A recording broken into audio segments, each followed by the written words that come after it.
Okay, so what we want to do is we want to utilize a JavaScript timer.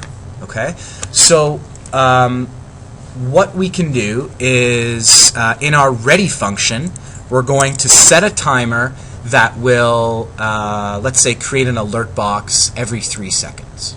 Okay, that's what we're going to start with. But remember, we generally shouldn't use alert boxes. Okay, but we're just going to for testing, for demonstration purposes. Okay, so the first thing that the function that we call is called set interval. Okay, and what that's going to do is it's going to set a certain function to run at whatever interval you set it to be at. Okay, so we could give it a function name, or we could actually define the function sort of right in this call. So what we could do is we could say function, and then in here we'll say alert, and we'll say hello, and then we will close that function, and then what we have to do is give it a time, okay, in milliseconds, and that's the interval that'll elapse between each event happening. So then so this is the method right here. So this will run this function here every 3 seconds. Okay, let's try it.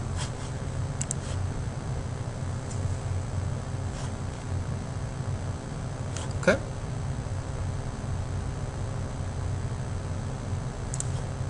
Should get another one. Here we go. Okay. So now let's do something a little less annoying. So rather than pop up an alert box, let's do something else. Let's so we'll stop this. Why isn't it letting me? We'll just close that page. Okay. So let's declare a function down here. We'll call it timer tick. Okay. And so in here we can say timer tick, and then just to make sure that this is working, we'll just put our alert box back in just for a second. Okay, let's try that now. Oops, no, we don't want to do that. I'm going to go here.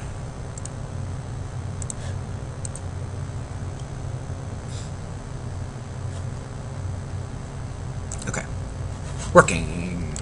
So now let's, instead of popping up an alert box, let's change a message. Let's change something on the HTML page. So what was here? What could we do? Let's say here, let's create another paragraph.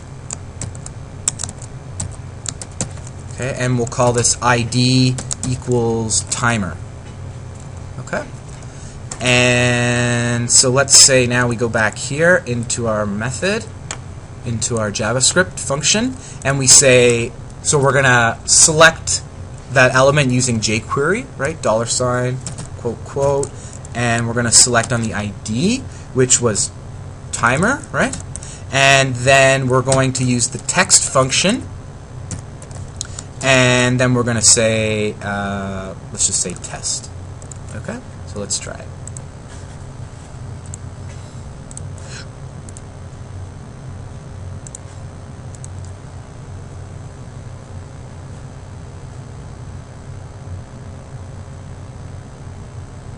What was that? Did it change? Okay, hang on. What am I looking at? Section. Where is this lorem ipsum? Am I looking at the right page?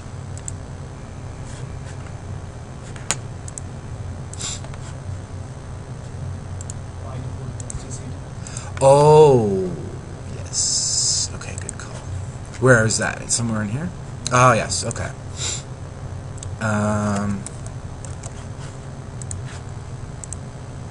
Okay, there we go. So in a couple seconds. Oh, that was because I had a new one. Okay, but that should have appeared before too, because it wasn't the. Oh, I hid all paragraphs. Okay, yeah, gotcha. Okay, so now let's do something else. Let's make a little counter. Let's do this. So what we're going to do is we're going to create a global variable, okay, that's accessible to all functions. So we're going to declare it at the top of our file, and then all functions in that file will be able to access it. So let's maybe, we'll call it counter, and we'll set that to be 0. Okay? And now let's, instead of 3,000 milliseconds, let's make it 1,000.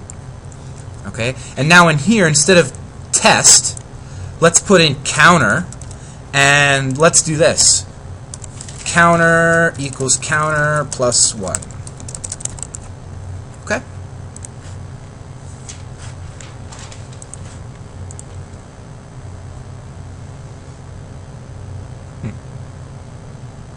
Okay.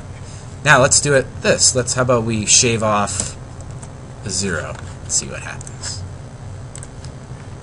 Oh, now she's moving. Okay. So does everyone understand that how a timer works? Okay. Like when I teach web game design, a timer is key in a game, right? Because imagine the timer acts like, you know how film works, right? It's like a frame. Every frame goes by. So in games, there are kind of similar. There are frames, right? So every timer tick, the software calculates, all the positions of all the game elements, draws them, and then does it all again, right? Usually every 30 or 40 milliseconds, and that creates a game. Okay? So there are many, many reasons why you might want to use a timer. Okay? And it's pretty easy. Okay. So one thing we didn't do, and I'm going to go super quickly over it, is creating a table. Okay? So a table is sort of a multi-tag element. Okay, so the first thing that we do when we create a table is it's sort of like a form, right, where you create the outer form and then inside there's some guts. Okay, so a table that creates the shell of a table. Okay, and then inside the table you need rows and you need columns. Okay, so the column tag is oddly named TD. Okay, so every TD you have, you will have a column. Okay, and then usually what you do is inside that column you put a couple of rows, and that's TR.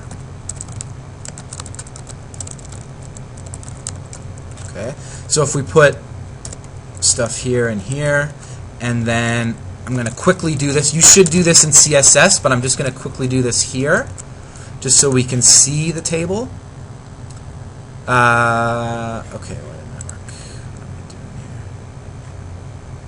What am I missing?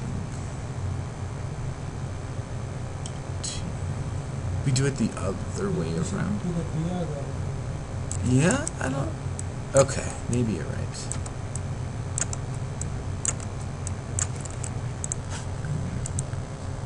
There we go. Thanks. Okay?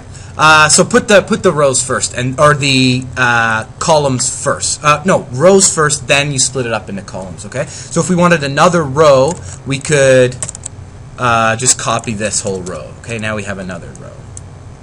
Okay. So again, only use tables for table data, data that needs to be in a table. Okay. Don't use it for layout. Don't use it to for image mapping, or sometimes what people will do is they'll make the table invisible and then maybe split up a picture in 4 ways and put the picture in each cell and then make each picture a link, and don't do that. Okay? People just want to come to your web page and easily navigate it and find information. They don't want to play with weird and kind of neat interaction elements. Okay, just keep it simple. Okay.